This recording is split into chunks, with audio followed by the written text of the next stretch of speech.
Organ ya, organ pada tumbuhan. Organ tadi sudah kita jelaskan, ada akar, batang, dan daun. Akar, batang, daun, bunga, terus buah dan biji. Pertama, akar dulu. Ini akar ya, akar ya, akar ya. Nah, akar.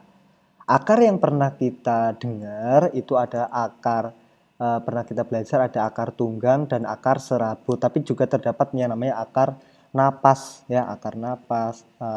Itu biasanya pada tanaman bakau ya, itu beda lagi ya. Tapi yang perlu kita pelajari di sini lebih detail adalah dua akar saja dulu, akar tunggang dan akar serabut. Nah, pada akar tunggang ini memiliki yang namanya adalah akar tunggal ya. Akar tunggal itu akar tunggang. Tapi kalau akar serabut tidak memiliki akar tunggal, hanya bercabang. Nah, kalau akar tunggang akar tunggalnya ini memiliki cabang, tapi kalau serabut itu tidak memiliki akar tunggal. Yang kedua, berikutnya slide-nya adalah pada akar, masih pada akar. Nah, ini ketika posisi akarnya ini diperbesar ya. Nah, ini terdapat yang namanya tadi yang sudah kita sedikit singgung, ya yang ada namanya adalah rambut akar. Ya, rambut akar. Rambut akar sebenarnya fungsinya untuk apa? Nah, rambut akar ini fungsinya adalah untuk memperluas bidang penyerapan si air. Ya, jadi air itu bisa masuk ke dalam akar ya, ke dalam tentunya silem akar itu tentunya adalah melalui rambut akar. Nah, rambut akar. Kemudian tadi pada jaringan meristem, masih ingat ya, meristem itu eh, apa? Memungkinkan terjadinya pembelahan yang mengakibatkan pada akar ini semakin memanjang ya. Itu adalah meristem apikal. Di sini meristem apikalnya. Atau meristem apikal ini disebut dengan ujung akar. Di sini ujung akarnya. Bukan di sini ya, tapi di meristem apikal. Sementara ini adalah eh, tudung akar. Ya, tudung akar ini fungsinya itu sama seperti topi ya, ibaratkan meristem apikal sebagai kepalanya, tudung akarnya ini melindungi meristem apikal ya, ketika posisinya semakin pada saat membelah agar tidak rusak. Nah, ini ya. Ini kalau ada gambar yang lain ya. Ini meristem apikalnya. Ya, ini tudung akar, ini adalah rambut akar. Masih sama ya di sini. Di sini ada bagian-bagiannya, pematangan, berarti otomatis yang sudah matang ya, dewasa. Kemudian ini adalah masih zona pemanjangan ya. Jadi memanjang bagian tengah ini pemanjangan, dan ini adalah zona pembelahan. Jadi ada 3 zona pada bagian akar, pematangan ya, zona pemanjangan bagian tengah, ingat ya, pemanjangan, manjang itu bagian tengah. Kemudian zona pembelahan. Zona pembelahan ini karena terdapat yang namanya adalah meristem apikal. Paling atas pematangan itu adalah paling atas zona pematangan, tengah pemanjangan, dan bawah sendiri adalah zona pembelahan. Next, berikutnya adalah ini adalah masih akar ya. Nah, tadi bagian-bagiannya, tadi ini bagian terluar ya, dilihat dari luar. Nah, ketika kita dilihat menggunakan mikroskop ya, dipotong secara melintang ya. Sebenarnya kalau seandainya kalian masuk sekolah itu ada praktek tentang pengamatan tentang jaringan pada tumbuhan, bagian pada tumbuhan, terutama juga pada akar. Nah, ini ketika posisinya diamati ya, seharusnya ini sebagai ilustrasi saja ya. Kalau aslinya, kalau seandainya besok kalian berangkat sekolah, ada kesempatan untuk mengamati tentang bagian-bagian dari jaringan akar nanti kita amati bareng-bareng. Oke, lihat bagian terluar di sini. Ya, ini adalah akar dikotil. Oh, nanti saja Bapak akan melihat perbandingannya ya. Bapak ya ini ya. Ini. Ya, perbandingannya. Ini adalah akar dikotil, ini ada akar monokotil. Kalau ini akar dikotil ya, dikotil. Biar kalian gampang ya, membedakan antara akar dikotil dan akar monokotil, kalian amati pada bagian silem. Silem yang mana? Silem yang tengah ini. Ya, silem. Nah, pada akar dikotil, silemnya bercabang, biasanya membentuk bintang. Akar dikotil, ciri-cirinya pada bagian silemnya tengah-tengahnya ini bercabang, biasanya membentuk bintang. Ya. Sementara pada akar monokotil, silemnya itu tersusun merata, melingkar.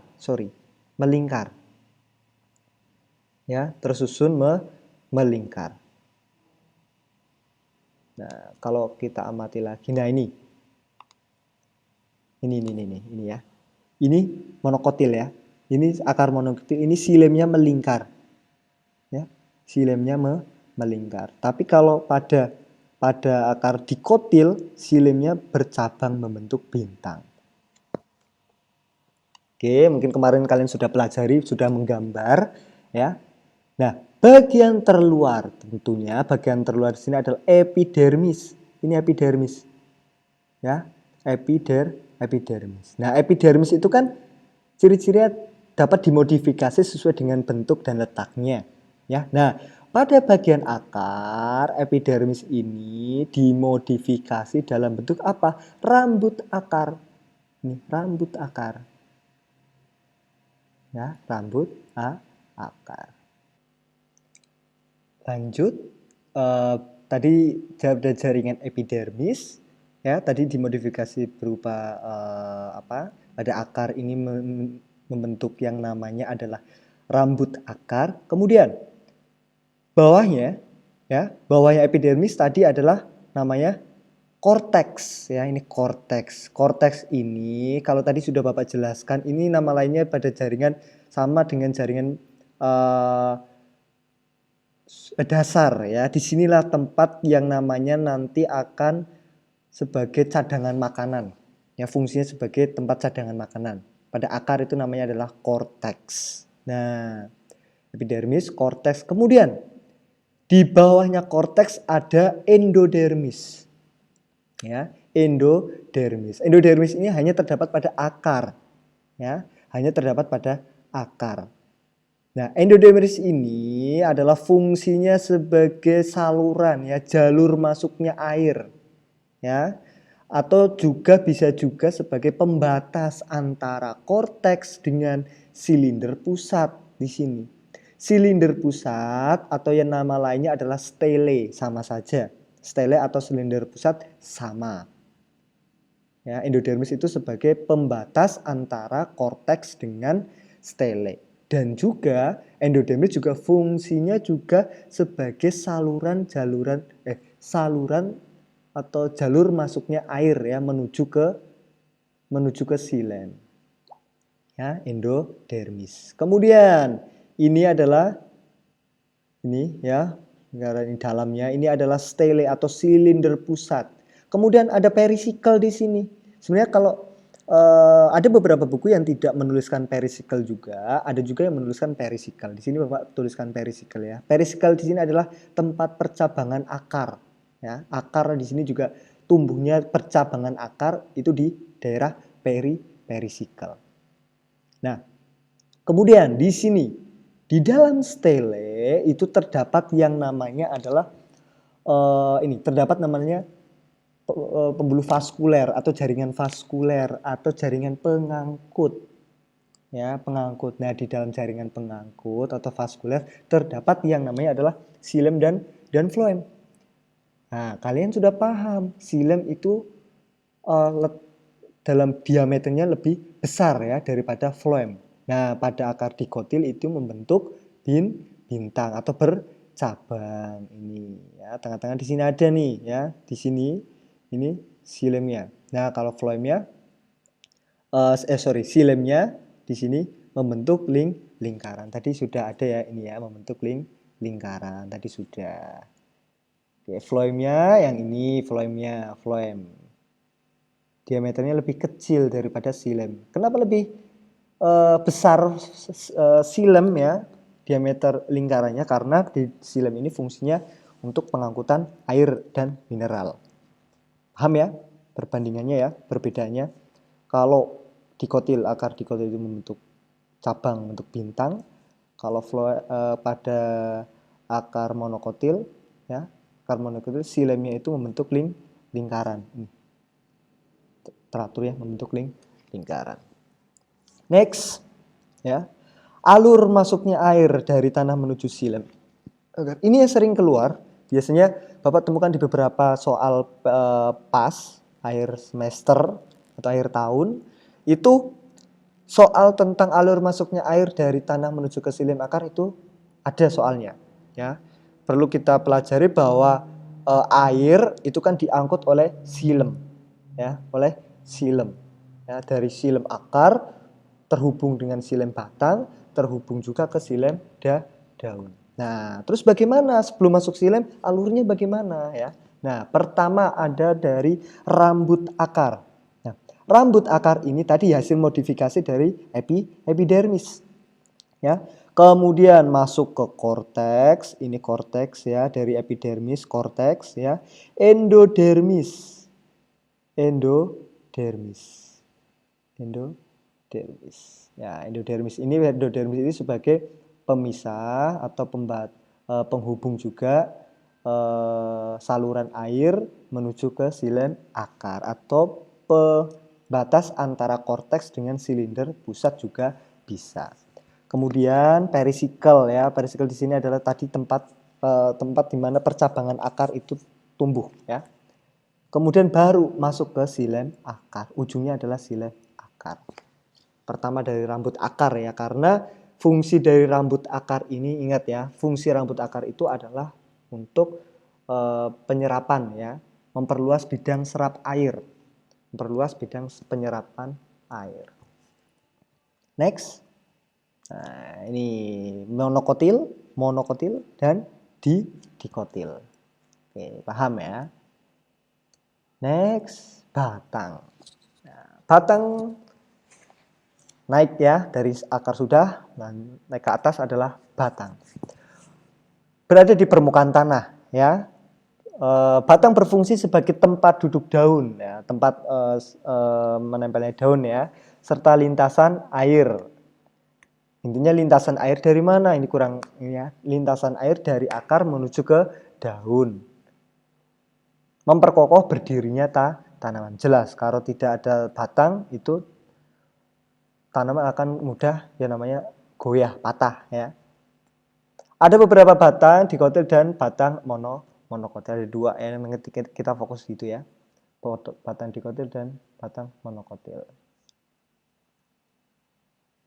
Nah, di batang tidak hanya di akar saja ya yang terdapat meristem apikal ya. Di akar, selain di akar terdapat juga di batang. Letaknya di ujung batang juga terdapat yang namanya meristem apikal. Next. Ini susunan jaringannya, ada epidermis, korteks, endodermis, stele. Ini batang monokotil. Nah, kita fokus ke perbandingan saja ya. Dikotil dan monokotil. Lanjut. Nah, ini kita fokus di sini ya. Perbedaan batang dikotil dan batang monokotil. Nah, pada batang dikotil ya, yang membedakan dengan batang monokotil adalah pada batang dikotil terdapat yang namanya adalah kambium. Kambium di sini enggak ditulis ya. Enggak ditulis ya. Terdapat kambium. Sorry. Oh enggak, ini ya. Oke, nanti di ini ya. Nanti dilengkapi ya. Kambium di mana? Jadi gini. Ini silem ya, ini silem, ini floem, epidermis, korteks. Nah, oke. Bagian terluar, kalian sudah paham ya. Bagian terluar ini adalah yang namanya adalah jaringan epidermis. Ini ya, epidermis. Ini juga ada silem, dikotil monokotil juga terdapat yang namanya epidermis. Kemudian di bawahnya ada yang namanya korteks. Korteks ini korteks. Ya, korteks. Bukan ini ya. Beda lagi. Ini korteks, korteksnya ini korteks, korteks, korteks, korteks ya sebagai tempat penyimpanan cadangan makanan. Jaringan dasar di sini ya. Ini biasanya disebut juga dengan empulur ya, empulur. Tempat sebenarnya fungsinya sama seperti korteks, yaitu cadangan makanan.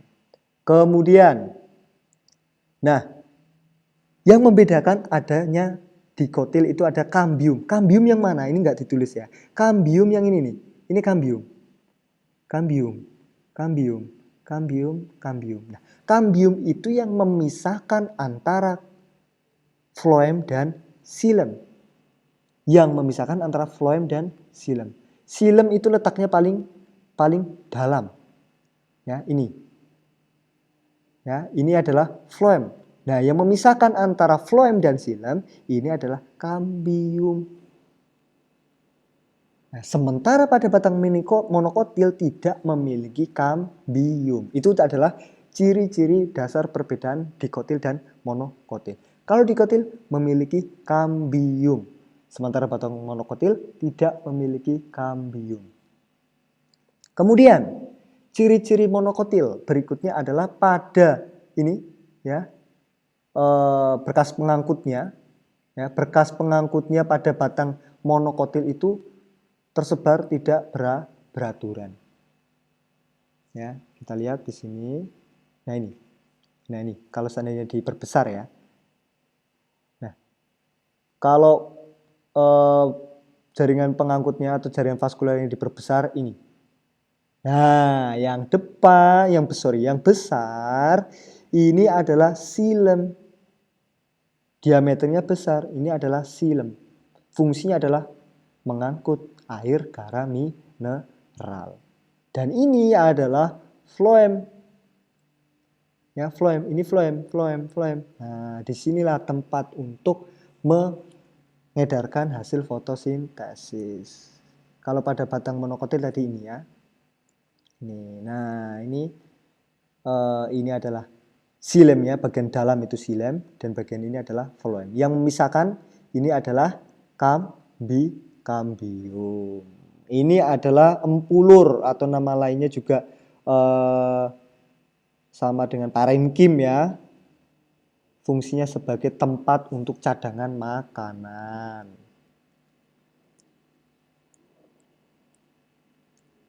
Gampang lah membedakan ya. Oke.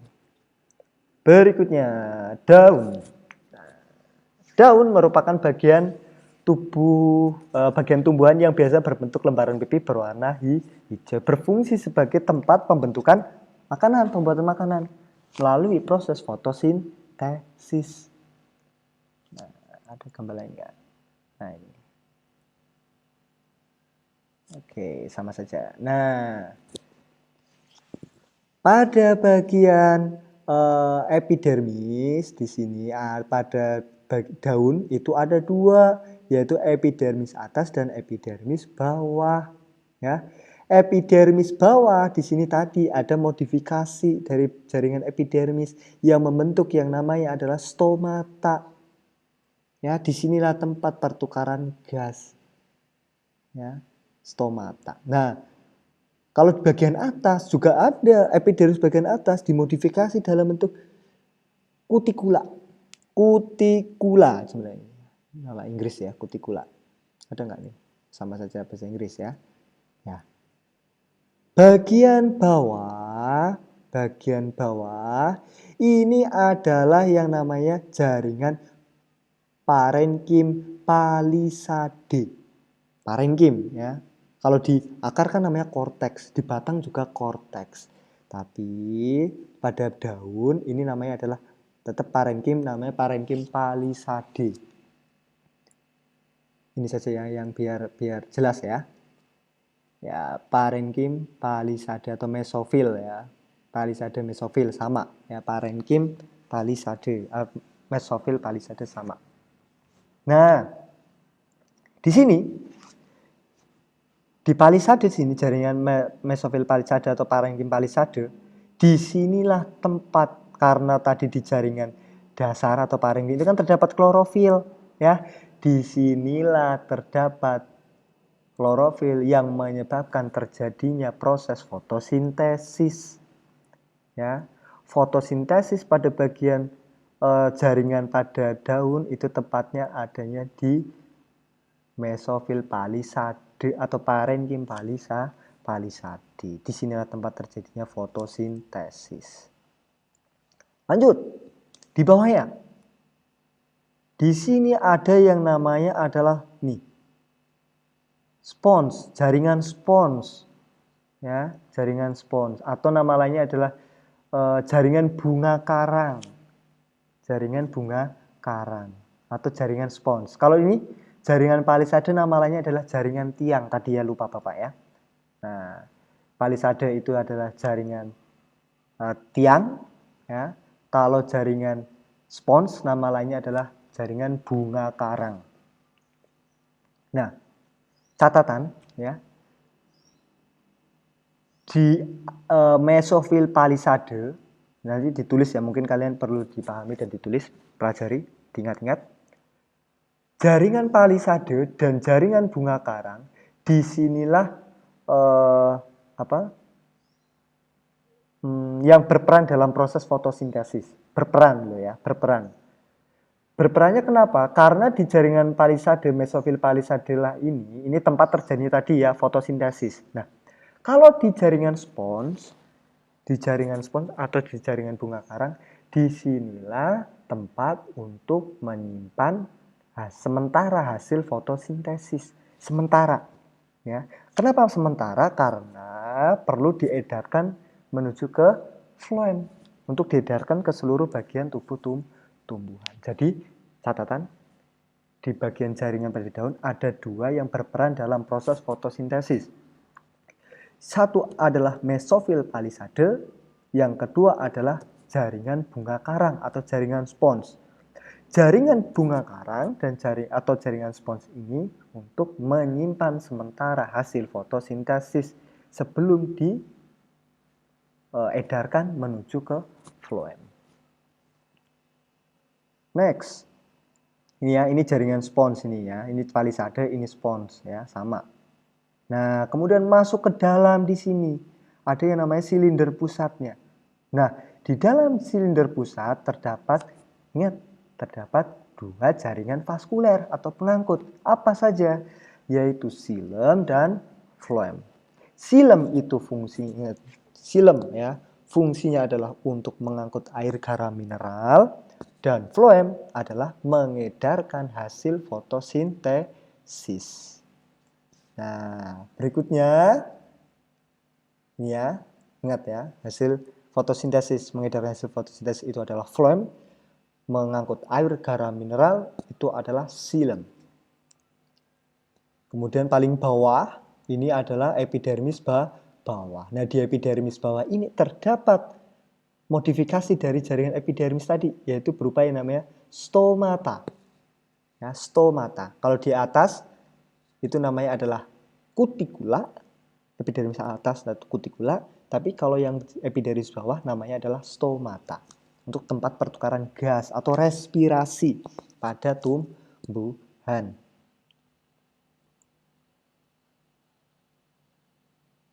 Oke, hampir selesai. Ya, jaringan sudah ya, tolong pelajari lagi. Berikutnya bagian bunga. Nah, bagian bunga ini adalah tempat perkembangbiakan pada tumbuhan. Nah, perkembangbiakan pada tumbuhan. Oke, strukturnya mungkin SD kalian pernah ya. Fungsi ingat ya, perkembangbiakan pada tumbuhan. Nah, pada SD mungkin kalian pernah belajar tentang bagian-bagian atau struktur dari bunga, mulai dari kelopak bunga, sorry ya, tangkai bunga, kelopak bunga, mahkota bunga, ini adalah benang sari, dan putik. Itu adalah struktur bunga. Next adalah macam-macam bunga. Ya, nah, macam-macam bunga itu dibagi menjadi dua, yaitu bunga berdasarkan kelengkapan ya. Berdasarkan kelengkapan ada bunga lengkap dan bunga tidak lengkap. Kelengkapan itu maksudnya adalah tadi lengkap, ada tangkai bunga, kelopak bunga, mahkota bunga, benang sari, putik. Ketika memiliki struktur semua ini, ya, bagian-bagian ini disebut dengan bunga lengkap. Tapi kalau tidak ada mahkota bunga, berarti itu termasuk bunga tidak lengkap. Tidak memiliki kelopak bunga, itu termasuk bunga tidak lengkap. Kemudian, berdasarkan alat reproduksinya, dibagi menjadi bunga sempurna dan bunga tidak sempurna. Karena pada kelengkapan reproduksi pada tumbuhan itu ada dua, yaitu benang sari sebagai jantannya, ya, putik sebagai betinanya. Kalau hanya memiliki benang sari saja, berarti termasuk bunga tidak sempurna. Kalau tidak memiliki putik, berarti termasuk bunga tidak sempurna.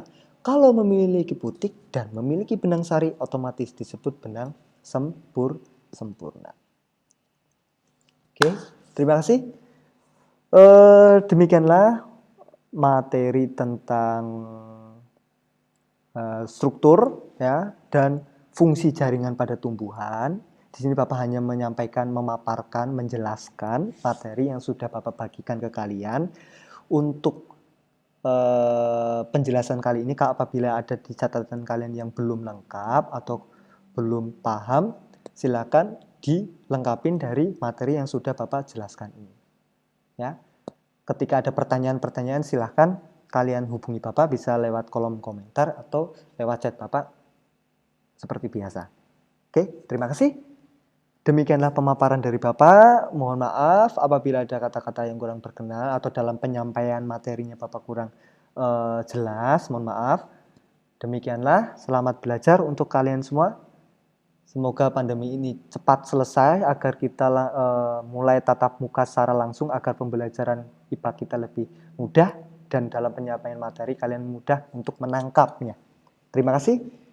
Selamat belajar. Assalamualaikum warahmatullahi wabarakatuh.